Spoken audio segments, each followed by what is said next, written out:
Dans le tumulte des identités collectives qui façonnent notre monde contemporain, peu de sentiments semblent aussi viscéraux et pourtant aussi ambigus que l'attachement à sa propre nation.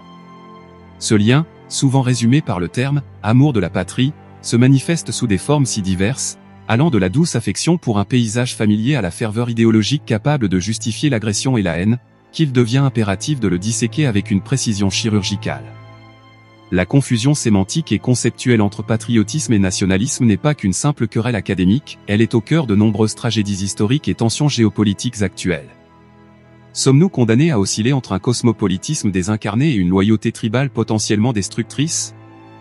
Ou existe-t-il une voie médiane, un attachement sain et enraciné qui ne dégénère pas en hostilité envers l'autre? La distinction proposée par des penseurs comme Roger Scruton et George Orwell, opposant un patriotisme conservateur à amour du concret, du foyer, de la culture héritée ou à un nationalisme idéologique abstrait, souvent expansionniste et intrinsèquement comparatif, offre une grille de lecture puissante pour naviguer ces eaux troubles. Ce n'est pas simplement une différence de degré, mais une différence de nature, une opposition fondamentale dans la manière de concevoir son appartenance au monde. Remettre en question la narration dominante, qui tend à fusionner ces deux concepts ou à diaboliser toute forme d'attachement particulier au profit d'un universalisme abstrait, devient alors une nécessité intellectuelle et civique. Comment ce sentiment d'appartenance, si fondamental à l'expérience humaine, peut-il être cultivé de manière à enrichir l'individu et la communauté sans devenir une arme dirigée contre ceux qui se tiennent au-delà de nos frontières imaginées ou réelles? Explorer cette dichotomie, c'est plonger au cœur de la condition politique moderne, interrogeant la nature même de la loyauté, de l'identité et de la coexistence pacifique dans un monde irrémédiablement pluriel. C'est une enquête qui nous force à regarder au-delà des slogans et des drapeaux pour comprendre les mécanismes psychologiques, culturels et historiques profonds qui animent ces deux forces si souvent confondues. Le patriotisme, dans l'acception scrutonienne, puise sa source dans l'expérience immédiate, dans le tissu concret de la vie quotidienne. Il s'agit d'une forme des oikophilia, l'amour du foyer, étendu à une échelle plus large mais toujours ancré dans le tangible, le paysage que l'on connaît depuis l'enfance, la langue maternelle avec ses inflexions locales, les coutumes et traditions qui rythment le calendrier communautaire, l'architecture familière des villes et villages, la nourriture partagée, les récits et les chansons héritées. Ce n'est pas une adhésion à une doctrine politique abstraite ou à une idée de grandeur nationale, mais une affection pour un mode de vie particulier, pour un ensemble de choses et de personnes qui constituent notre « chez nous ». C'est un sentiment essentiellement défensif, non agressif. Le patriote, selon cette vision, aime son pays comme on aime sa famille, non pas parce qu'il est objectivement supérieur aux autres, mais parce qu'il est sien.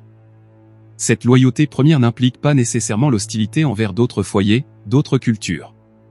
Au contraire, la reconnaissance de la valeur de son propre héritage particulier peut conduire à une appréciation similaire pour la particularité des autres. Il y a une dimension de gratitude dans ce patriotisme, gratitude envers les générations passées qui ont bâti et transmis ce patrimoine, et un sens de la responsabilité de le préserver et de le transmettre à son tour. C'est une forme de conservatisme non pas idéologique, mais existentiel, conserver ce qui est aimé et ce qui donne sang à notre existence commune. Ce type d'attachement trouve ses racines bien avant l'émergence de l'État-nation moderne. Les loyautés envers la cité grecque, la polis, la commune médiévale, la région ou même le village natal relèvent de cette même logique d'appartenance concrète.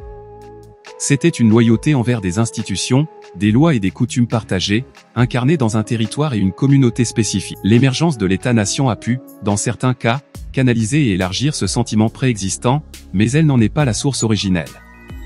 Le patriotisme scrutonien se méfie des abstractions grandioses et des projets politiques utopiques qui exigent le sacrifice du présent et du concret au nom d'un avenir idéalisé ou d'une grandeur nationale abstraite. Il est lié à la société civile, aux associations locales, aux liens de voisinage, bien plus qu'à l'appareil étatique centralisé. Psychologiquement, il répond aux besoins humains fondamentaux de sécurité, d'appartenance et d'enracinement. Il offre un cadre stable pour l'identité personnelle et collective, un sentiment de continuité dans le temps et l'espace.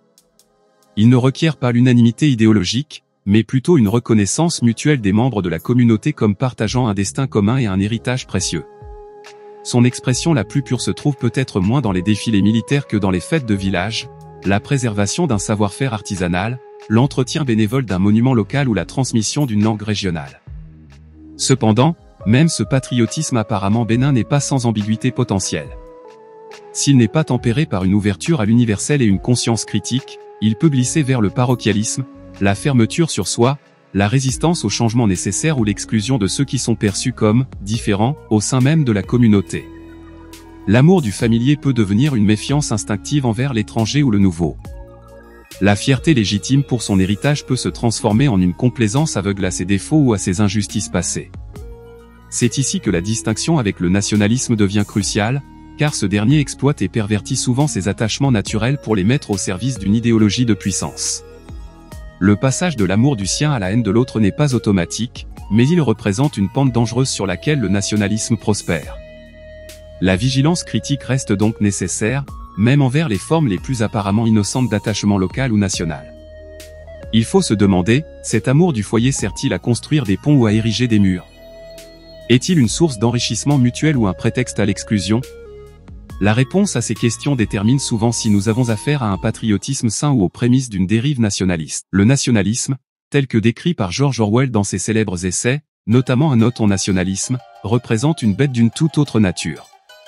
Si le patriotisme est avant tout un amour, le nationalisme est avant tout une question de pouvoir et de prestige.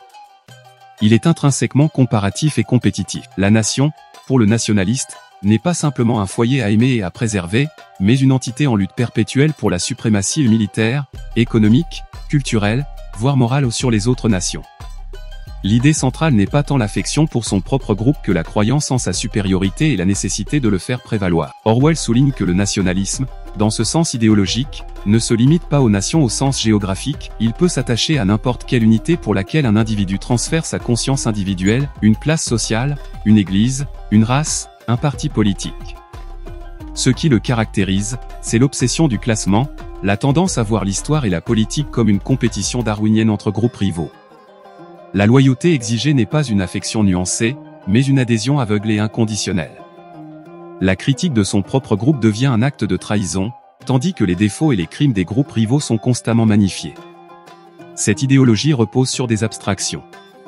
La nation, souvent écrite avec une majuscule, devient une entité quasi mystique, planant au-dessus des individus réels qui la composent.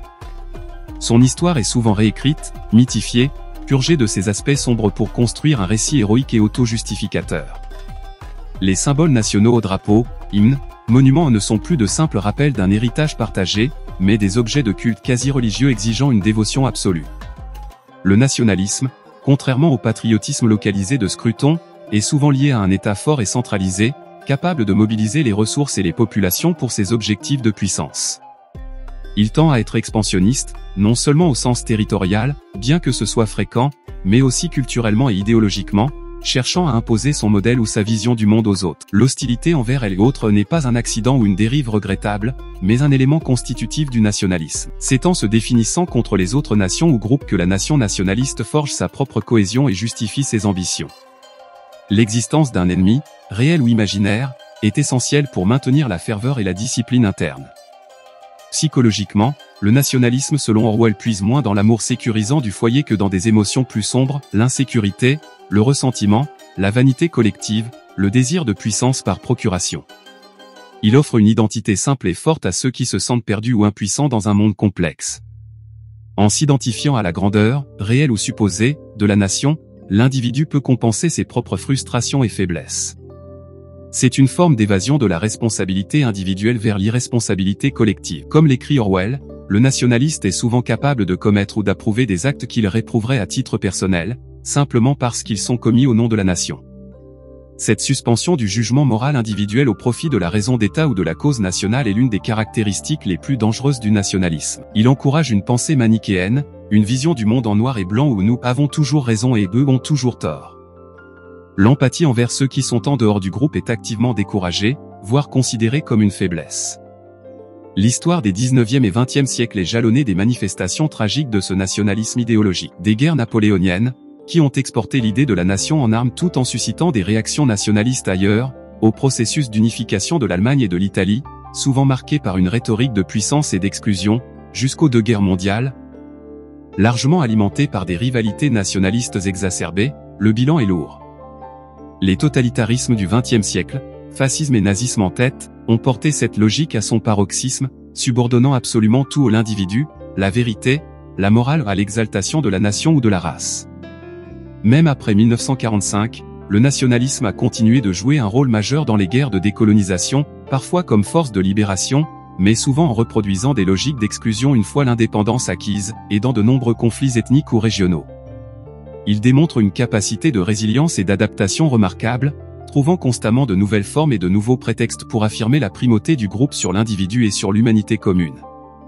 Les racines historiques de cette distinction complexe entre l'attachement au foyer et l'idéologie de la puissance nationale plongent profondément dans l'évolution politique et culturelle de l'Europe, puis du monde. Avant l'avènement de l'État-nation moderne, les loyautés étaient multiples et souvent superposées, famille, clan, paroisse, seigneur, guilde, ville, roi, église. Le patriotisme, au sens d'une affection pour son lieu de vie et ses coutumes, coexistait avec ses autres allégeances. La Révolution française marque un tournant décisif. En transférant la souveraineté du monarque à la nation, elle a créé une nouvelle forme de légitimité politique et une nouvelle base pour l'identité collective. La patrie n'était plus seulement le sol natal, mais aussi l'ensemble des citoyens partageant les mêmes droits et devoirs, unis par une volonté commune. Cette conception, initialement porteuse d'idéaux universalistes, les droits de l'homme et du citoyen, a rapidement montré un potentiel nationaliste, notamment avec les guerres révolutionnaires et napoléoniennes, qui ont diffusé l'idée de la nation en armes et suscité, en réaction, l'éveil des sentiments nationaux dans les pays conquis ou menacés. Le XIXe siècle a vu l'apogée du nationalisme romantique, exaltant l'âme unique de chaque peuple, sa langue, son histoire, souvent mythifiée, ses traditions. Des mouvements comme le Risorgimento italien ou l'unification allemande se sont nourris de cette idéologie, combinant l'aspiration à l'unité et à l'indépendance avec une rhétorique de grandeur et, parfois, d'hostilité envers les voisins ou les minorités internes. L'industrialisation, l'urbanisation, l'alphabétisation de masse et le développement des moyens de communication, presse, chemin de fer, ont fourni les outils nécessaires à la diffusion des idéologies nationalistes et à la construction d'identités nationales standardisées, souvent au détriment des particularismes régionaux et locaux chers au patriotisme scrutonien. L'école publique obligatoire est devenue un vecteur majeur de l'inculcation du sentiment national, enseignant une histoire officielle, une langue standard et un ensemble de valeurs et de symboles communs. Le service militaire obligatoire a également joué un rôle crucial dans le brassage des populations et la diffusion d'une culture de loyauté envers l'État-nation. C'est dans ce contexte que le nationalisme a pu se présenter comme l'évolution naturelle, voire l'accomplissement, du patriotisme. La dynamique cachée réside souvent dans l'instrumentalisation par les élites politiques et économiques des sentiments populaires d'appartenance pour légitimer leur pouvoir, mobiliser les populations, notamment pour la guerre ou l'expansion économique, et masquer les divisions sociales internes. Un cas illustratif générique serait celui d'un pays multiethnique ou multilingue où l'État central impose une langue et une culture unique au nom de l'unité nationale, réprimant les identités minoritaires et présentant cette politique comme une nécessité patriotique alors qu'il s'agit d'une stratégie de domination nationaliste. Les tensions qui en résultent montrent bien la différence entre un patriotisme respectueux de la diversité interne et un nationalisme uniformisateur. Comment le nationalisme parvient-il si souvent à se déguiser en une expression naturelle ou inévitable de l'appartenance humaine, masquant ainsi sa nature idéologique et construite? Plusieurs mécanismes sont à l'œuvre. Premièrement, il exploite et détourne le besoin psychologique fondamental d'appartenance et d'identité. Dans un monde de plus en plus complexe, mobile et sécularisé, où les repères traditionnels, famille élargie, communauté locale, religion, peuvent s'affaiblir, l'identité nationale offre un cadre apparemment simple, stable et valorisant.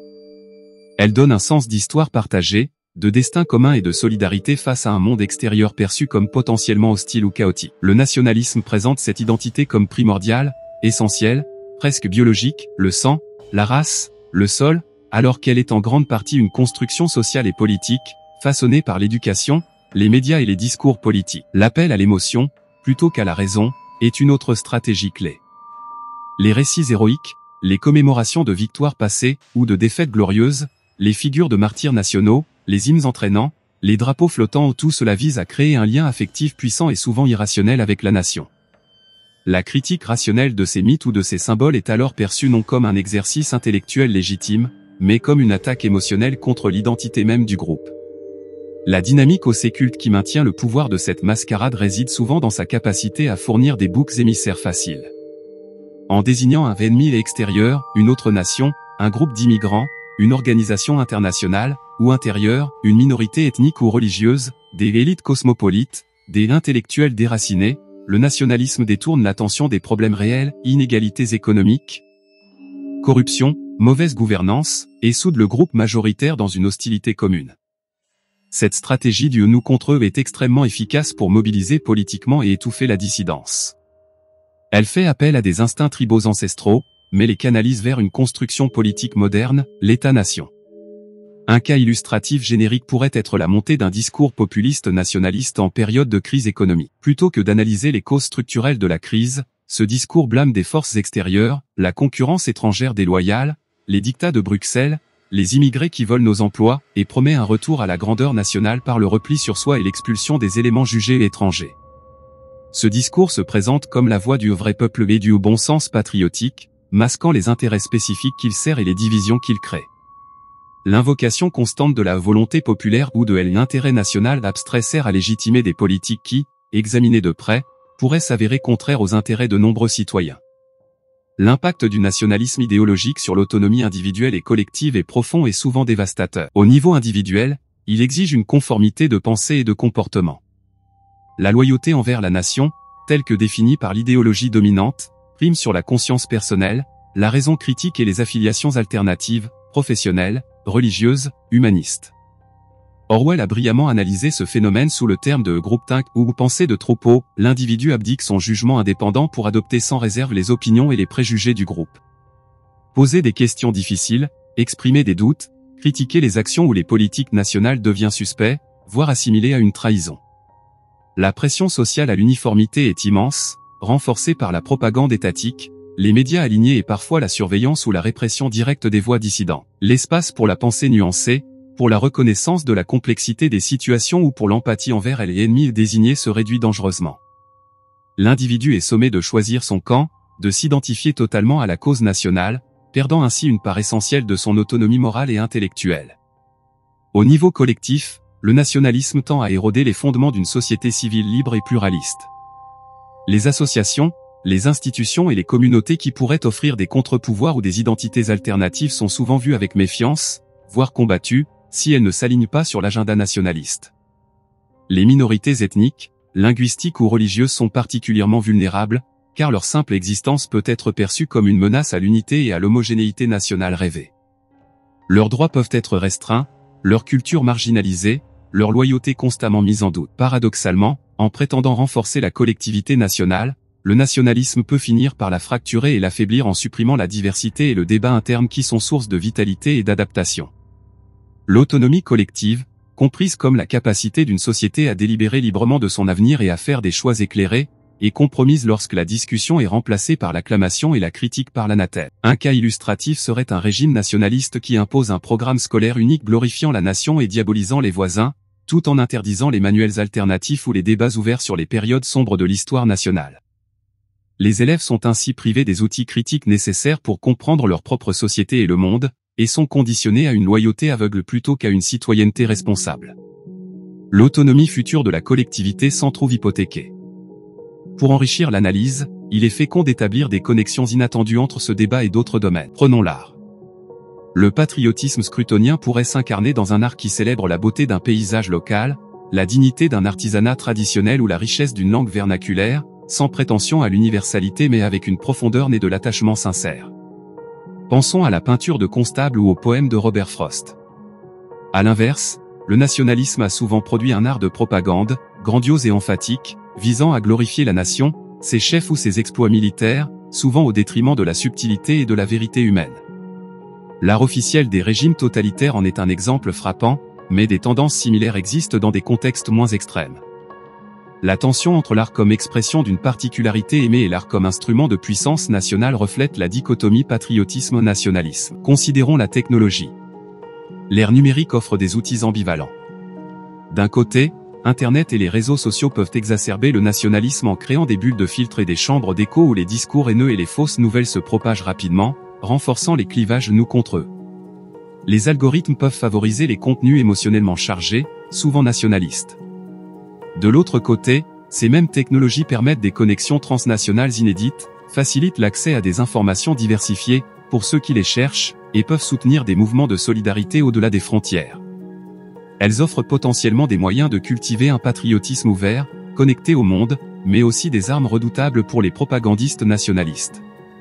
La manière dont nous concevons et régulons ces technologies est donc intimement liée à notre capacité à favoriser l'un ou l'autre. Enfin, une analogie biologique, bien que devant être maniée avec prudence, peut éclairer certains aspects. L'évolution nous a peut-être doté d'une prédisposition au tribalisme, à la préférence pour notre groupe d'appartenance, kin sélection, in group préférence. Le patriotisme, comme amour du familier et du proche, pourrait être vu comme une extension culturelle de cette tendance. Le nationalisme, cependant, serait une manipulation idéologique de cette prédisposition, l'amplifiant et la dirigeant vers une entité abstraite, la nation, et vers l'hostilité envers des groupes définis comme rivaux. La différence cruciale est que l'être humain, grâce à sa capacité de raisonnement, d'empathie et de culture, n'est pas condamné à rester prisonnier de ses instincts tribaux. Il peut choisir d'élargir le cercle de sa sollicitude, de reconnaître l'humanité commune au-delà des frontières du groupe, de critiquer les dérives de sa propre communauté. Le nationalisme représente un refus ou une régression par rapport à cette capacité humaine d'ouverture et d'autocritique, une tentative de nous ramener à une logique tribale simpliste, mais appliquée à l'échelle massive et potentiellement dévastatrice de l'État-nation moderne. Face aux dangers du nationalisme idéologique et aux ambiguïtés potentielles même du patriotisme, quelles stratégies peuvent être envisagées pour cultiver un attachement sain à sa communauté et à son héritage sans succomber à l'hostilité et à l'aveuglement? Il ne s'agit pas d'éradiquer tout sentiment d'appartenance particulière, ce qui serait sans doute impossible et potentiellement déshumanisant, mais de le canaliser de manière constructive. Une première stratégie réside dans l'éducation. Il est crucial de promouvoir une éducation qui cultive la pensée critique plutôt que l'endoctrinement. Cela implique d'enseigner l'histoire nationale de manière honnête et nuancée, en reconnaissant les réussites comme les échecs, les moments de gloire comme les périodes sombres, et en présentant les récits nationaux des autres peuples. L'apprentissage des langues étrangères, l'étude des cultures différentes et les échanges internationaux peuvent également contribuer à élargir les horizons et à déconstruire les stéréotypes nationalistes. L'objectif n'est pas de former des citoyens déracinés, mais des citoyens capables d'un attachement réfléchi et ouvert à leur propre culture, tout en respectant celle des autres. Une deuxième approche consiste à renforcer les niveaux d'appartenance locaux et régionaux, dans l'esprit du patriotisme scrutonien. En valorisant les identités et les initiatives locales, on peut créer des foyers d'appartenance plus concrets et moins susceptibles d'être instrumentalisés par une idéologie nationaliste abstraite et centralisatrice. Soutenir la diversité culturelle et linguistique au sein même de la nation est une autre facette de cette stratégie. Un pays qui célèbre ses multiples identités régionales est potentiellement plus résilient face à un nationalisme uniformisateur. Cela implique une décentralisation du pouvoir et des ressources, permettant aux communautés locales de prendre en charge leur propre développement et de préserver leur patrimoine spécifique. La dynamique cachée ici est de fournir des sources alternatives d'identité et de loyauté qui concurrencent l'attraction exclusive de l'État-nation abstrait. Un cas illustratif serait une politique culturelle qui subventionne activement les langues régionales, les musées locaux, les festivals traditionnels et les projets de restauration du patrimoine vernaculaire, non pas comme des curiosités folkloriques, mais comme des expressions vivantes et légitimes de l'identité plurielle du pays. Enfin, une stratégie essentielle est de maintenir une séparation claire entre l'État et la nation culturelle, et de défendre fermement les libertés fondamentales, en particulier la liberté d'expression et la liberté de la presse. L'État doit être au service de tous les citoyens, quelle que soit leur origine ou leur opinion, et ne pas être l'instrument d'une idéologie nationaliste particulière. Des médias indépendants et diversifiés sont indispensables pour fournir des informations fiables, exposer les manipulations nationalistes et offrir une plateforme pour des débats ouverts et contradictoires. La protection des droits des minorités et la promotion de principes universels, droits de l'homme, état de droit, servent de garde-fou contre les excès potentiels de la ferveur nationale. Il s'agit en somme de cultiver un patriotisme constitutionnel, cher à Habermas, où la loyauté première va aux principes démocratiques et aux institutions justes qui protègent la liberté de tous, plutôt qu'à une identité ethnique ou culturelle exclusive. Cela n'exclut pas l'amour pour sa culture et son histoire, mais le subordonne au respect des droits fondamentaux et de l'humanité commune. La vigilance individuelle reste cependant la clé, chacun doit constamment interroger la nature de ses propres attachements et refuser de sacrifier sa conscience critique sur l'autel de la conformité nationale. En conclusion, la distinction entre le patriotisme comme amour du foyer, ancré dans le concret et l'héritage, et le nationalisme comme idéologie abstraite de puissance et d'hostilité, telle qu'esquissée par Scruton et Orwell, offre un outil analytique indispensable pour comprendre les dynamiques contemporaines de l'identité collective. Ignorer cette différence, c'est se condamner à confondre l'affection légitime pour ce qui nous est proche avec la ferveur potentiellement destructrice qui voit dans l'autre un ennemi nécessaire. Le patriotisme, dans son sens le plus noble, est une vertu discrète, une forme de piété envers le lieu et la communauté qui nous ont façonnés. Il est défensif, reconnaissant de la particularité, et potentiellement ouvert à l'appréciation d'autres particularités. Le nationalisme, en revanche, est bruyant, arrogant, obsédé par la comparaison et la domination, il exige une loyauté aveugle, simplifie le monde en un affrontement binaire et sacrifie volontiers la vérité et la morale individuelle à la cause du groupe. Si le premier peut être une source de cohésion sociale et de sens personnel, le second est une pépinière de conflits, d'oppression et de déni de l'humanité partagée. Le chemin pratique pour redéfinir notre relation à l'appartenance nationale ne réside ni dans un rejet utopique de toute forme d'attachement particulier au profit d'un cosmopolitisme abstrait, ni dans une capitulation face aux sirènes du nationalisme. Il passe plutôt par la culture d'un patriotisme mature, critique et responsable. Cela signifie aimer son pays non pas parce qu'il est le meilleur, mais parce qu'il est le nôtre, tout en gardant une conscience aiguë de ses imperfections et de ses responsabilités envers le reste du monde. Cela implique de puiser notre sentiment d'appartenance dans les réalités concrètes de nos vies et nos communautés locales, nos paysages, nos traditions vivantes plutôt que dans les mythes grandioses et les abstractions idéologiques. Cela demande de défendre activement le pluralisme interne, de protéger les droits des minorités et de valoriser la diversité comme une richesse plutôt qu'une menace. Cela exige une éducation qui forme des citoyens capables de pensée critique et d'empathie, aptes à distinguer la propagande de l'information, la fierté légitime de l'arrogance nationaliste. C'est un équilibre délicat, un travail constant de discernement et de vigilance, tant au niveau individuel que collectif. En fin de compte, cultiver un amour sain pour son foyer tout en restant ouvert au monde et fidèle aux principes universels de justice et d'humanité n'est pas seulement souhaitable, c'est peut-être la condition même de notre survie pacifique et de notre épanouissement dans un monde complexe et interconnecté. La confusion entre ces deux pôles reste une menace latente, clarifier leur distinction est un acte de salubrité intellectuelle et politique permanent.